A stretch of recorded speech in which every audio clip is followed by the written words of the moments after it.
To my channel physics by Neetu. हम class 12th physics का chapter 2 electrostatic potential and capacitance के NCERT के questions discuss कर रहे थे। अब देखो नेक्स्ट क्वेश्चन लेते हैं। क्वेश्चन नंबर 2.3 है आपकी एनसीईआरटी बुक में। ये क्वेश्चन है, two charges 2 microcoulomb and -2 microcoulomb are placed at point A and B 6 centimetre apart. दो चार्जेस आपको गिवन है, एक की वैल्यू है 2 माइक्रोकूलम और दूसरे की है -2 माइक्रोकूलम। इस तरह से मान लो यहाँ पे आपके पास ए पॉइंट है, इस पे चार्ज है 2 माइक्रोकूलम और ये वाला बी पॉइंट है, इस पे चार्ज की वैल्यू है -2 माइक्रोकूलम। दोनों का मैग्नीट्यूड सेम है, बट ये पॉजिटिव है और ये नेगेटिव है, ठीक है। और इनके बीच का डिस्टेंस आपको गिवन है, दैट इज 6 सेंटीमीटर। अब क्या फाइंड आउट करना है, देखो आपको identify N equipotential surface of the system. आपको इस सिस्टम में फाइंड आउट करने हैं कि कहाँ इसका इक्विपोटेंशियल सरफेस होगा। देखो सबसे पहले तो आपको पता होना चाहिए इक्विपोटेंशियल सरफेस क्या होता है। बहुत इंपॉर्टेंट टॉपिक है ये वाला, है ना। हमने इस पर अच्छे से डिटेल में अपने जो वीडियोज़ हैं उसमें इसका वीडियो बनाया हुआ है पूरा का पूरा, और इसके हमने सारे के सारे जो हैं वो डिस्कस किए हुए हैं। इसमें क्वेश्चन बनते हैं बहुत सारे, इसकी जो प्रॉपर्टीज़ हैं इक्विपोटेंशियल सरफेसेस की, वो आपने अच्छे से एक बार अच्छे से लर्न कर लेनी है वो सारी की सारी, ठीक है। देखो इक्विपोटेंशियल सरफेसेस क्या होते हैं, वो सरफेसेस जहाँ पे हर पॉइंट पे पोटेंशियल की वैल्यू क्या होती है, सेम होती है, उसे हम कहते हैं इक्विपोटेंशियल सरफेस, ठीक है। अब देखो हमें देखना है कि यहाँ पे इक्विपोटेंशियल सरफेस कहाँ पे होगा। तो देखो सबसे पहले अगर आप ध्यान से देखो तो ये एक इलेक्ट्रिक डायपोल है। देखो डायपोल में क्या होता है, देखो ये के चार्ज होता है, एक ये वाला चार्ज, दोनों चार्ज का मैग्नीट्यूड कैसा होता है, सेम होता है, पर उनके साइंस क्या होते हैं, अलग अलग। ये पॉजिटिव चार्ज है, ये नेगेटिव चार्ज है, और दोनों का मैग्नीट्यूड तो सेम ही है। इस पे भी चार्ज कितना है, 2 माइक्रोकूलम का, और इस पे भी 2 माइक्रोकूलम का, है ना। तो हम कह सकते हैं ये क्या है, एक इलेक्ट्रिक डायपोल है। क्लियर ये वाली चीज़, ओके। अब देखो वो वाला कॉन्सेप्ट हम यहाँ यूज़ कर रहे हैं। अब इलेक्ट्रिक डायपोल में क्या होता था, अगर हम इक्वेटोरियल पॉइंट की बात करें, एक इलेक्ट्रिक डायपोल में अगर हम इक्वेटोरियल पॉइंट की बात करें, कहीं यहाँ पे होंगे, है ना। इक्वेटोरियल पॉइंट पे इलेक्ट्रिक पोटेंशियल की वैल्यू क्या होती थी, ये डेरिवेशन की हुई है हमने, है ना। Electric potential due to dipole at its equatorial point पे क्या होती है वैल्यू इलेक्ट्रिक पोटेंशियल की, 0 होती है ना। तो मीन्स यहाँ पे, यहाँ कहीं जो है ये इक्वेटोरियल लाइन हुई, ठीक है, ये आपके पास डायपोल है, तो यहाँ पे इलेक्ट्रिक पोटेंशियल की वैल्यू क्या होगी, 0 होगी।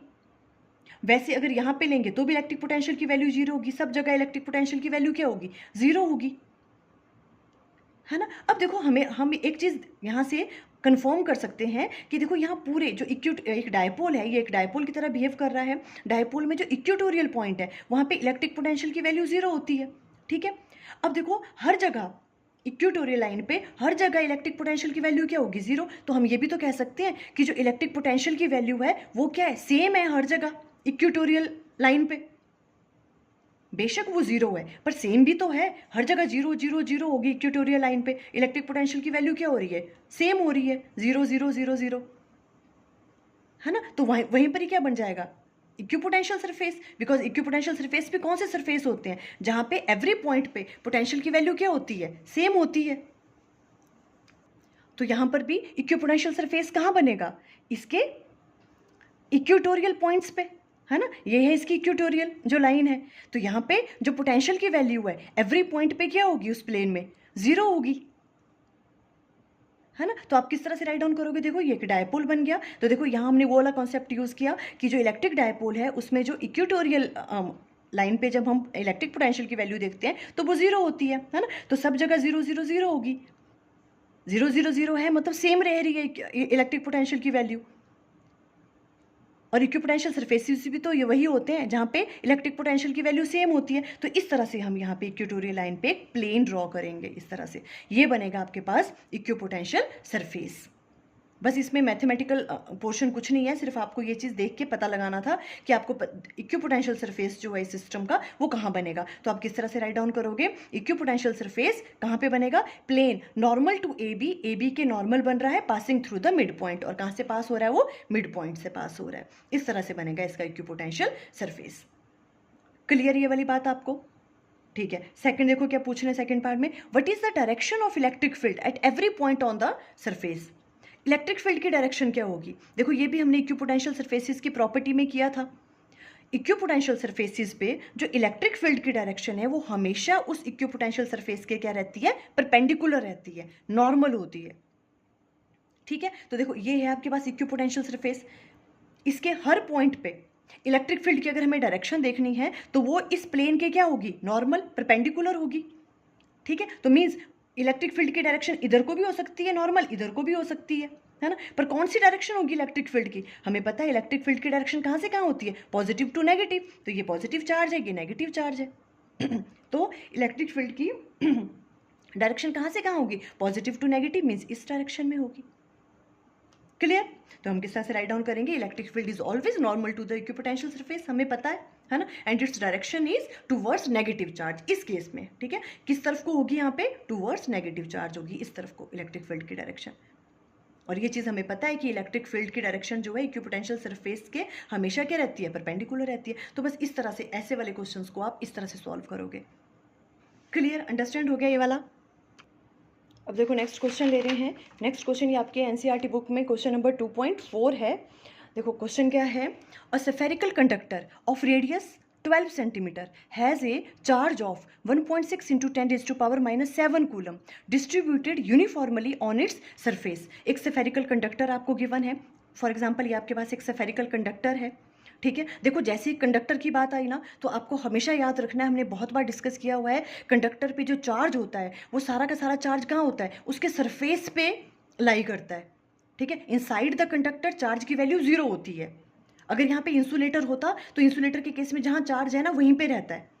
ठीक है, पर कंडक्टर के केस में चार्ज कहाँ होता है, ऑलवेज उसके सरफेस पे लाई करता है। ठीक है, आपको ऐसा स्फेरिकल कंडक्टर गिवन है, इसका रेडियस आपको गिवन है ये वाला 12 सेंटीमीटर, मीटर में चेंज कर लेंगे तो 12 इंटू 10⁻⁻2 मीटर आ जाएगा।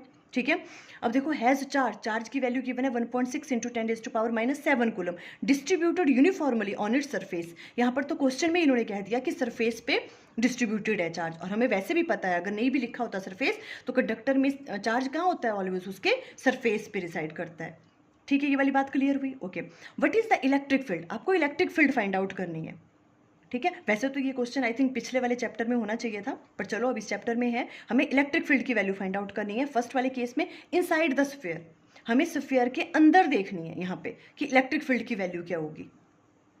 क्लियर, तो देखो वैसे तो ये वाली चीज़ सिंपल सी है, अंदर क्या होगी, देखो क्यू इनसाइड हमें पता है अंदर चार्ज ही नहीं है ना, सारा चार्ज तो बाहर ही साइड किया हुआ है, यहाँ पे अंदर चार्ज की वैल्यू ही 0 है, क्यू इनसाइड 0 है ना, तो इलेक्ट्रिक फील्ड क्या होगी, वो भी 0 होगी। जब चार्ज ही नहीं है तो इलेक्ट्रिक फील्ड कहाँ से होगी, तो ई इनसाइड 0 होगी अंदर। फर्स्ट वाला तो हमने वैसे सॉल्व कर लिया, ईजी था। Clear, okay. सेकेंड वाले में देखो जस्ट आउटसाइड द स्फीयर, इस स्फीयर के जस्ट आउटसाइड बताओ कि इलेक्ट्रिक फील्ड की वैल्यू क्या होगी। जस्ट आउटसाइड का मतलब पता क्या है, हम यहाँ पे ही ले लेंगे इसको, इस वाले पॉइंट को यहाँ जैसे सरफेस के ऊपर ही ले लेंगे, जस्ट आउटसाइड बोला है इस स्फीयर के। ठीक है, तो यहाँ पे ले लेंगे, देखो यहाँ पे करते हैं ये वाली। ठीक है, जस्ट आउटसाइड बोला है, सेकंड पार्ट कर रहे हैं हम। अंदर तो हमने कह दिया क्यू की वैल्यू 0 है तो ई की वैल्यू भी 0, फर्स्ट पार्ट हो गया। सेकंड वाले में देखो जस्ट आउटसाइड बोला है, मीन्स यहाँ पे इसके सरफेस पे ही ले रहे हैं हम। ठीक है, जस्ट आउटसाइड, तो देखो यहाँ पे अब E just outside, electric field निकालने का फॉर्मूला क्या होता है, k q divided by r square. R क्या होता है ना, कई बार बच्चे ना ऐसे ऐसे क्वेश्चन करते करते भूल ही जाते हैं, उनको लगता है कि आर रेडियस ही होता है ना, रेडियस तो नहीं है ना। आर क्या होता है, जहाँ से आपको निकालना है, सेंटर से निकालना है किस पॉइंट तक, उसका डिस्टेंस कितना होता है ना, वो होता है आर। ठीक है, अब यहाँ पे देखो 1/4πε0 q divided by r square, और आर इस केस में क्या होगा, इसका रेडियस ही होगा, बिकॉज हम यहाँ पे बात कर रहे हैं।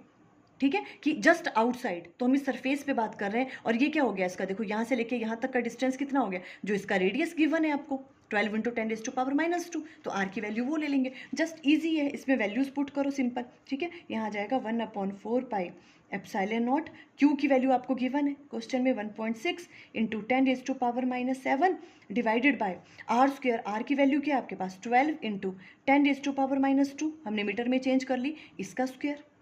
क्लियर यहाँ पे, ओके। अब हम इसकी भी वैल्यू पुट कर दो, 1/4πε0 क्या होता है 9 इंटू 10⁻9, और मल्टीप्लाई आ जाएगा यहाँ पे करके 1.6, मैंने पॉइंट यहाँ पे डेसिमल रिमूव किया तो मैं 16 राइट डाउन कर सकती हूँ, इंटू 10⁻⁻7 डिवाइडेड बाय, इस वाले डेसिमल की मैं 0 नीचे लगा रही हूँ तो 10 से डिवाइड हो जाएगा, ठीक है, इजी वे में।